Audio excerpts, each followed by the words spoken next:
Hello Internet, Seth Skorkowski, and today we'll be taking a look at the classic Call of Cthulhu scenario, Uncle Timothy's Will, written by Keith Herber and published in 1990's Blood Brothers. Now, for those unfamiliar with Blood Brothers, or its sequel, it's a collection of 13 one-shot scenarios that don't use any Lovecraftian elements at all. Instead, they emulate cheesy horror movies, pitting the player characters against vampires, werewolves, mad scientists, killer dolls, that sort of thing. Each adventure comes with 6 pre-generated characters and is modeled after those classic and often pretty campy horror movies. To help capture that feel, every scenario comes with a list of classic movies that you should watch to get into the mood, and the book also comes with alternate bouts of madness chart for B-movie bouts of madness, like screaming really loudly, which they also encourage the players to do, which my ears do not actually appreciate the players screaming their head off, or having their hair turn white if they go insane. It also offers us cinematic weapons that our investigators might employ, such as chainsaws, scissors, frying pans, and fountain pens. The adventure that we're covering today, Uncle Timothy's Will, is a haunted house story, and it recommends 10 ghost movies to get both you and your players in the mood for playing it. Personally, it makes me think of the movie Knives Out, just with a supernatural element to it.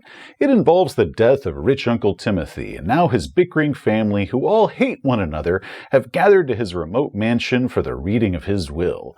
Coming in at 10 pages, the adventure says that it's playable in just a single night, and that was our experience with it. I played this with the Into the Darkness group, and the whole thing took us about 4 hours to complete it, and that was with us really taking our time and getting into the roleplay, and with our keeper having added several details to it, which I do think it actually needed those elements added to it. You can watch those games online. I'll stick a video link down in the description below if you want to watch those. So that's what we're going to talk about today. My criticisms, my tips, and a few suggestions on running this adventure. Hey, and I'm Jack the NPC. Normally I'm here to give it to you from a player's side of things, but not today. Today I'm here because there is a lot of money to be inherited and I got debts to pay. And there is no way I'm going to let my idiot cousins make off with my money. But before we go any further, I must warn you that there will be spoilers. So any players in the audience, please stop here, but send your game masters this way to see about running this adventure for you. But if you keep going and you spoil yourself, you'll be written out of the will. Okay, keepers, let's cut this thing open. The adventure is about rich Uncle Timothy, who recently died. Sort of, but we'll get to that part soon. The PCs, his 6 nieces and nephews, have all arrived at his mansion for the reading of the will. Each PC needs the money. They're all snobbish, selfish, have something to hide, and they all hate one another. Now, one thing that our keeper did with this, and I strongly encourage other keepers to try, is that each character came in knowing a secret about another player character, maybe to use against them as blackmail, maybe get a little bit of their inheritance money from them, or something to kind of hold over their head or embarrass them with, such as Harvey is wanted by the mob for ripping them off, Sidney is having an affair with his secretary, Elizabeth killed her husband, Jack has dropped out of college and has almost run out of his trust fund money despite what he says, Fiona is a party girl who recently had an abortion, and Lord Geoffrey is flat broke and about to lose his estate. Jack Duncan is my favorite of these characters to hate. He's all talking about the bourgeoisie and capitalist pigs and the plight of the common man, but the truth is he's been living like a king off of his family fortune and has never worked a day in his life. He is all talk. He is a failed poet and a college dropout, and I'm pretty sure I used to know this guy back in school, so it is going to be extra nice when he gets his face ripped off and I get his cut of the inheritance. The module does mention a 7th heir, Peter, an alcoholic tennis pro gigolo who couldn't make it to the reading, but then he's never mentioned again in the course of the adventure. Also, if you end up running this and you have less than 6 players when you run it, such as you've only got 4 players when you decide to run this thing, instead of having those 2 pre-gens just kind of be hand-waved away like they never existed, go ahead and tell the players about these 2 characters, and go ahead and tell them about Cousin Peter as well. So at that point, if you only had 4 players, you tell them about 3 cousins that weren't able to make it, but evidently they couldn't make it to the will, but they are definitely cousins that they have that should have also been here. Oh, that works for me. The invitation clearly states that you have to show up to the reading of the will, otherwise you don't get no money. So I love hearing about whichever cousins weren't able to make it, and I'm about to get a share of their inheritance. Also, instead of just giving the player characters a secret about one other PC, go ahead and give each character a secret about one of the characters that did not come for the reading of the will. That way, each of them show up knowing the secret of two other characters or cousins that they could possibly use and hold this against them. That way, before the adventure, the player is going to be coming up with ways they might be able to use this information to their advantage, as something means to either gain a favor or get a little bit more money from them. So that way, they're already planning it out. They're very aware of these other two characters before they begin the adventure. And then once they arrive and they find out that one of those cousins weren't able to make it, it's kind of a bummer, but the player is at least very aware of this cousin's existence and a little bit about him. Now, another thing that our keeper Holly added, which I thought was a nice little touch, is that she started the adventure off with only two of the player characters having already arrived at the mansion, mentioning that the reading the will was drawing close, and if the other characters didn't arrive in time, they weren't going to get any of the inheritance. Then she cut to the rest of the PCs that were driving up the road to the house, only to hit a police roadblock that was set up in the way, and evidently one of the PCs that was already up at the house had conned or paid this cop off to set up a roadblock to keep people from coming up to the house. Now, the player who did this, or their character did this, they were obviously in league with the keeper. They had worked this out beforehand that this is something that their character had done as a way to kind of prevent the rest of the PCs from getting up to the house and getting any part of this inheritance. What do you mean the road is blocked? Officer, there is only one house on this road and I'm about to inherit it, so you should probably move that barricade. Would, $10 change your mind? Nothing should prevent the PCs from actually making it up to the house. This should not be an obstacle that they cannot get past no matter what. So if they're trying a charm or a persuade and they fail that roll, have the result be something like a harsh warning or a ticket, or maybe they have to pay a small bribe in order to get past this police officer. But also have it where the police officer mentions something of the person that told him to do this matches the description of one of the PCs that's already up at the house. That way it kind of starts setting the groundwork that the player characters are going to be backstabbing and working against one another, and it goes ahead and sets that mood up initially just right out the gate. Then, once the player characters all do arrive at the house, the PCs are going to meet Timothy's former servants, which is a butler and a maid, as well as they're going to meet the lawyer who's been charged with the reading of the will. He tells them that they get to split this inheritance of $1 million, but only under the condition that all of them stay in this house for the duration of the weekend. They cannot leave the house, otherwise they would forfeit their share of the inheritance.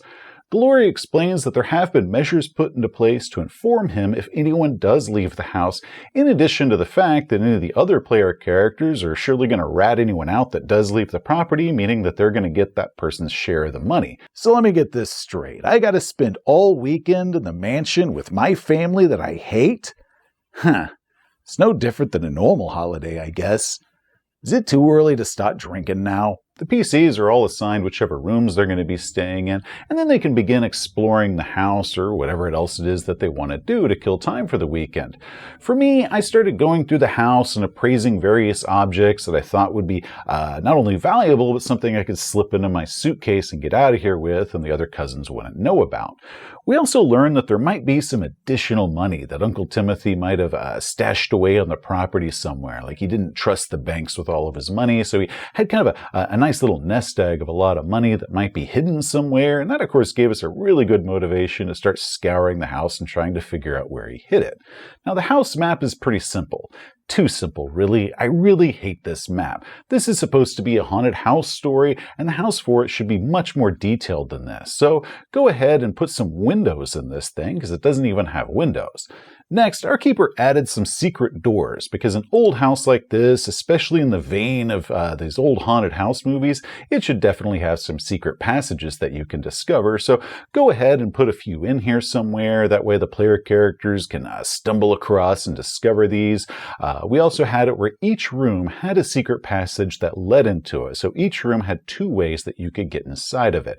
Also, you might want to sprinkle a few fireplaces around this place. All in all, you really need to update this this map to make it something that the player characters can have a lot of fun exploring and feels complete rather than whatever this is. She also added a hidden wall safe that neither the lawyer or the servants knew the combination to, so we got to break into that safe, which was a lot of fun. Among the discoveries are several handouts. We get to learn the family history, including a vague mention of witchcraft and stories of ghosts that might be in the house. Now, if they do find Uncle Timothy's journal, they'll discover that it's been written in French, and the module says that the PCs must make a French roll for every paragraph of this thing, meaning that it requires 3 French rolls in order to read this. Okay, that seems just a bit excessive to me. It should really just be 1 language roll required in order to read it. I mean, after all, a full book in Call of Cthulhu only requires a single language roll in order to read it, so why does this thing require 3? But the bigger problem to that is that all of the pre-generated characters, none of them can speak French, and none of the NPCs outside of Uncle Timothy can even speak French, so no one here can read this, which means it's a pretty useless handout for the game. So I suggest that you either give some of the PCs, at least half of the player characters, the ability to read French, and then only require a single skill roll in order to read it, or just go ahead and make this journal in English, that way they can all read it, but as is, it becomes a pretty useless handout. Now, what's happening here is that Uncle Timothy is still alive. Sort of. After discovering the journal of his sorcerer ancestor, he learned a spell in order to gain immortality. So he's drugged his servants in order to make them his willing accomplices, no matter what he asked them to do. And then before he died, he used his magic to sort of render his body down into sort of a greasy living ooze. Now, to gain a new body, he requires that he have the heart of 5 to 7 victims. So he's invited his horrible nieces and nephews over to the house with the intention on murdering them, and then having their hearts cut out and dropped into the cauldron which he now resides. On the first night that they're here, the maid is going to murder the lawyer, remove his heart, and carry it down to the brew house where Uncle Timothy awaits. Another thing that our keeper added, which I really do recommend, is any investigators that were upstairs and near the window at the time that the maid was doing all this, they had a chance to spot some figure moving down the hill around the cemetery out in the rainstorm. Hey guys, somebody is moving out there in the rain, and what the hell are they doing? Maybe Cousin Peter showed up late or something. Because the secret passages our keeper had added, the maid was able to get back inside the house, get to her room before we were able to figure out who it was that was wandering around in the cemetery. But it did serve as a really good hint for us that there was something important down there, encouraging us to go and check that out and see what was going on. Now, unless the player characters discover it first, the butler is going to find the dead lawyer, and then he's going to show the grisly scene to the PCs. Holy crap, somebody cut out that guy's heart. And then again, he was a lawyer, so we even sure he had a heart to begin with? It's at this point that the investigation really begins. And this is why that I suggest that keepers mention any of the missing cousins before the reading of the will, because at first we had thought that maybe these missing cousins might be the ones that were doing these murders. Like maybe they had showed up late, and because they had missed the initial reading time and they were instantly written out of the will, they went ahead and killed the lawyer who was in charge of all this. That way the lawyer couldn't say that they weren't there in time, and maybe these cousins were going to bump us off too. So we thought that that's what it was going to be at first. But then, as we began searching the grounds, we discovered clues that yes, those cousins had been there, such as we found a recognizable earring that was inside the gazebo between some of the cracks in the boards. One of the cars was locked in the garage, that way we didn't see it when we arrived. Maybe you could add a suitcase that belongs to one of the missing cousins that's been kind of tucked into the little crawl space that's inside one of the secret passages. So you can say that these other cousins arrived at the house maybe 1 or 2 days before everybody else did, and Timothy has already murdered them and taken their hearts out, and this kind of lets those characters go from being suspects of who's doing the murder to being victims of previous murders. Uncle Timothy is going to start taking out player characters pretty quickly. At his disposal, he's got the maid and the butler. He has this demon monster that he can summon to kind of break through a window and kind of snatch one out and go flying off into the darkness. He also has an ability to summon some undead, which is another good use of those cousins to have them show up as zombies later on with their hearts all visibly torn out. The module says that Timothy has 8 random corpses from his experiments and sacrifices, but I say that you just go ahead and make these zombies be family members to the player characters, because having the PCs fighting their dead ancestors, whether they be their cousins that they knew or maybe some aunts and uncles and their relatives, that makes it far more personal than it just being some generic zombies that they had no idea who they were. I'm sorry, Aunt Mabel! Uncle Timothy can also summon a wolf-headed, bat-winged demon thing. Now, I suggest that you add some foreshadowing here because when it shows up, it's just going to be random. So our keeper added a little pocket-sized demon statue that we discovered in the wall safe once we managed to get it open. You could do that, but you could also do a little bit more, such as there's a big gargoyle that's on the roof of the house that looks exactly like this demon, or maybe it's something that they can find in the cemetery, kind of perched atop the crypt or something like that. And it's always been there. It's something that's, covered in moss. The PCs remember this thing from coming and visiting as children. And maybe it's kind of always been some sort of, family protector or something like that. Like maybe it's got a little stand with that sort of thing engraved across the bottom of the stand. And then when Uncle Timothy casts the spell that summons it, either this gargoyle becomes flesh and flies away, or maybe the stony exterior crumbles away and then it flies off with little bits of stones kind of sprinkled around where it used to be. I think that adds a lot more to it and a little bit of foreshadowing rather than just being a random demon that shows up just inexplicably. As the murders begin, followed by undead and demons and everything like that, the player characters might understandably try to flee this house, which of course would forfeit the inheritance if they do, but they might not care about that at that point. Now, following my own keeper's lead, on the night that the maid went out, she did the first murder and went out to the brew house, she also slashed the tires to all of our cars, meaning that none of our cars had any tires and we couldn't escape with those. And following the road down to town is supposed to be 10 miles, so that's a pretty good hike to do in the rain. Or if you decide to have a stashed family member's car that's in the barn, like Cousin Peter, if you decide to use the idea that he showed up a few days before and then was killed off, the player characters might be able to get to his car and hotwire it once they manage to break into the barn. Now, if they do decide to drive down the hill, due to the rain and the winding, muddy road, the investigator must succeed 3 drive checks. Failure means that they go crashing off the mountain to their death. Now, because this was written for the older edition of the game, which didn't have pushed rolls, you might make initial failure be something that isn't just going off of a cliff. You might have it something that they can still recover from, such as they go into a slide or something like that, and then they can push the roll to either try to gun past it, or they end up getting caught in the mud if they decide not to do anything like that. That way, if they fail a pushed roll, that results in them going off the mountain, but just one of the little things you might want to tweak if you want to update this for 7th edition. If the player characters go to the cemetery, they're going to discover a book hidden in the crypt of Richard Duncan that tells them of the spell of immortality and the need for human hearts, and the old brew house that's a mile north of the house. Unfortunately, nothing really sends the player characters down to the cemetery or to check out the mausoleum, which is why having the player characters see on that first night the maid moving around the cemetery and some figure that's down there in the darkness, that gets a good hint that they should go down there and check it out. It's also another reason you should have the lawyer, one of the servants, mention that Uncle Timothy probably hid some money somewhere around the property.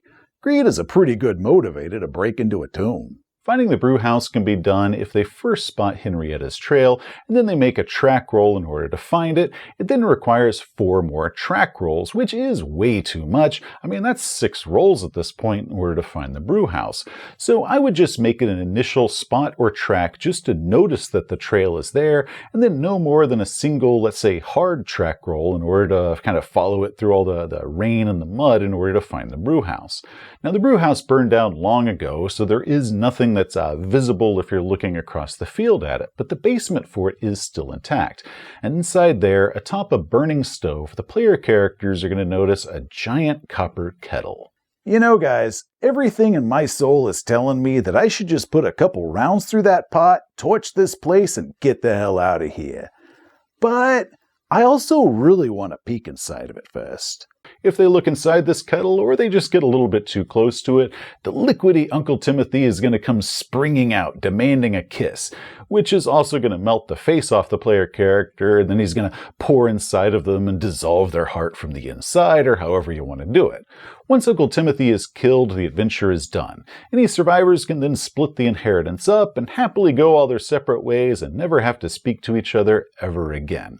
I'd also go ahead and move Uncle Timothy's hidden money from the house's basement to go ahead and move that to the brew house basement, somewhere that Uncle Timothy would consider safe and away from his horrible little nieces and nephews, but also as good bait in case one of them decides to wander down in there. He can maybe attack them from behind if they start kind of hunkering down and pulling this money out of the floor. Overall, I had a lot of fun with this adventure. It hits its intent of hitting the sort of cheesy and cliched mood that it's going for. And my only complaints about it, such as the bad house map or the fact that the journal is written in French, those are pretty easy fixes that you can do as long as a keeper does the prep work beforehand and they know what it is that they should look out for.